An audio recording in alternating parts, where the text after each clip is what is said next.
Hello అందరికీ welcome to my channel. నేను మీ శిరీష. ఈరోజు రెసిపీ వచ్చేసి సమ్మర్ స్పెషల్. సమ్మర్ అంటే పచ్చళ్ళు, పచ్చళ్ళు అంటే సమ్మర్. ఈరోజు రెసిపీ అయితే కాకరకాయ నిల్వ పచ్చడి. ఇది చేసుకోవడం చాలా ఈజీ, చాలా టేస్టీగా కూడా ఉంటుంది. దీనికోసం ఇవైతే మా చెట్టుకే కాసిన కాకరకాయలు 1 కేజీ తీసుకొని శుభ్రంగా కడిగి ఇలా చిన్న చిన్న ముక్కలుగా కట్ చేసి పెట్టుకున్నాము. దీనికోసం ఒక పెద్ద నిమ్మకాయ సైజ్ అంత చింతపండు తీసుకొని వేడి నీళ్ళల్లో నానేసుకోవాలి. 1.5 కప్పుల వరకు ఆయిల్ వేసుకోవాలి. చూడండి, చూపించిన విధంగా 1.5 కప్పు వేసుకొని ఇంతకుముందు మనం చిన్నగా కట్ చేసి పెట్టుకున్న కాకరకాయ ముక్కల్ని వేసుకొని మరీ గట్టిగా కాకుండా మామూలుగా డీప్ ఫ్రై చేసుకోవాలి. మా ఇంట్లో గ్యాస్ సిలిండర్ అయిపోయిందండి టైంకి, అందుకోసమని నేను రైస్ కుక్కర్లో చేశాను. చూడండి, ఇలా కొంచెం మరీ డీప్ ఫ్రై అవ్వకుండా మామూలుగా ముక్క ఉడికిన తర్వాత తీసి పక్కన ఉంచుకోవాలి. ఇప్పుడు దీనిలోకి 1 టేబుల్ స్పూన్ జీలకర్ర, 1 టేబుల్ స్పూన్ మెంతులు, 1.5 టేబుల్ స్పూన్ ఆవాలు వేయించుకొని పౌడర్ లాగా మిక్సీ చేసుకొని పక్కన ఉంచుకోవాలి. ఒక పెద్ద సైజు నిమ్మకాయ అంతా చింతపండుని తీసుకున్నాం కదా, దానిని మిక్సీలో వేసి మెత్తగా మిక్సీ చేసుకోవాలి. ఇప్పుడు మరొక గిన్నెలో మనం 1 కప్పు కారం, మీకు కావాలంటే కొద్దిగా ఎక్కువ కూడా తీసుకోండి, 1/2 కప్పు వరకు ఉప్పు తీసుకోవాలి. ఇంతకుముందు మిక్సీ చేసి పట్టుకొని ఉంచుకున్న ఆవాలు, మెంతులు, జీలకర్ర పొడి వేసుకోవాలి. అలాగే చిటికెడు పసుపు కూడా వేసి అంత బాగా మిక్స్ అయ్యేలాగా కలుపుకోండి. నేను చూపించిన విధంగా అంతా మిక్స్ చేసుకోవాలి. ఇలా మిక్స్ చేసుకున్న తర్వాత మనం ముందుగా ఫ్రై చేసి పెట్టుకున్న కాకరకాయ ముక్కలు ఉన్నాయి కదా, కాకరకాయ ముక్కల్ని తీసుకొని ఇందులో వేసుకొని కలుపుకొని పక్కన ఉంచుకోవాలి.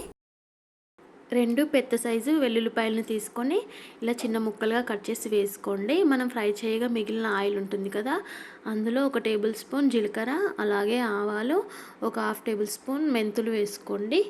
ఇవన్నీ కొద్దిగా ఫ్రై అయిన తర్వాత కరివేపాకు కూడా వేసుకోండి. కరివేపాకు వేసుకున్నాక ఒక 5 నుంచి 6 ఎండుమిర్చి 2 ముక్కలుగా చేసి వేసుకోండి. ఇవన్నీ ఫ్రై అయిన తర్వాత ఇందులో కొద్దిగా కచ్చపచ్చగా దంచిన అల్లం వెల్లుల్లి పేస్ట్, అలాగే ఎల్లిపాయలు కూడా వేసుకోండి దంచి. ఇవన్నీ బాగా మిక్స్ అయ్యేలాగా కలిపి కొద్దిగా మీకు నచ్చితే ఇంగువ వేసుకోండి, లేకపోతే వేసుకోకండి, అది మీ ఆప్షనల్. అలాగే చిటికెడు పసుపు కూడా వేసుకోండి.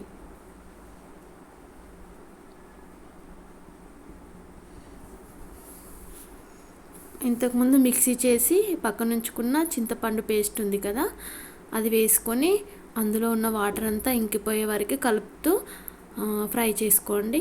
మనకు వాటర్ అనేది ఇంకిపోతే చట్నీ అనేది పాడవకుండా ఉంటుంది. ఇలా చూపించిన విధంగా కలుపుతూ ఫ్రై చేసుకోండి. ఇది ఫ్రై అయిన తర్వాత స్టవ్ అనేది ఆఫ్ చేసి ఆయిల్ అనేది చల్లారనివ్వండి.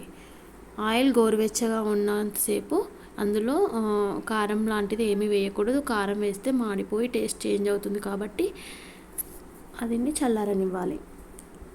గోరువెచ్చగా ఉన్నప్పుడు ఇందులో మనం కలిపి పక్కన ఉంచుకున్న కాకరకాయ కారం ముక్కలు ఉంటాయి కదా, అందులో ఈ పోపుని అందులో వేసుకొని బాగా మిక్స్ అయ్యేలాగా కలుపుకోండి.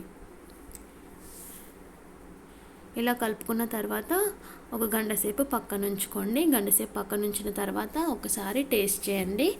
చాలా టేస్టీగా ఉంటుంది ఈ పచ్చడి అయితే. ఒకసారి నేను చెప్పిన ప్రాసెస్లో ట్రై చేయండి, తప్పకుండా చాలా బాగుంటుంది. ఈ వీడియోని అయితే ఖచ్చితంగా మీకు నచ్చిందని, మీకు యూజ్ అవుతుందని అనుకుంటున్నాను.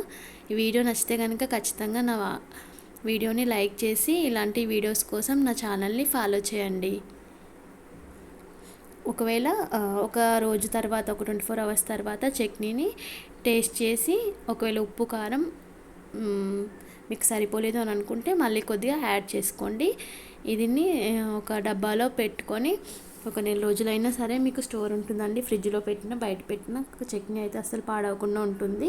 ఈ ప్రాసెస్ అంతా చేసే టైంలో అస్సలు వాటర్ అనేది ఇందులో పడనీయకుండా చూసుకోవాలి. వాటర్ అనేది పడితే చట్నీ ఖరాబ్ అయ్యే ఛాన్సెస్ ఉంటాయి కాబట్టి వాటర్ అనేది ఎక్కడ పడకుండా చూసుకోండి. ఛానల్ని సబ్స్క్రైబ్ చేసుకుని వీడియోని అయితే లైక్ చేయడం అస్సలు మర్చిపోకండి.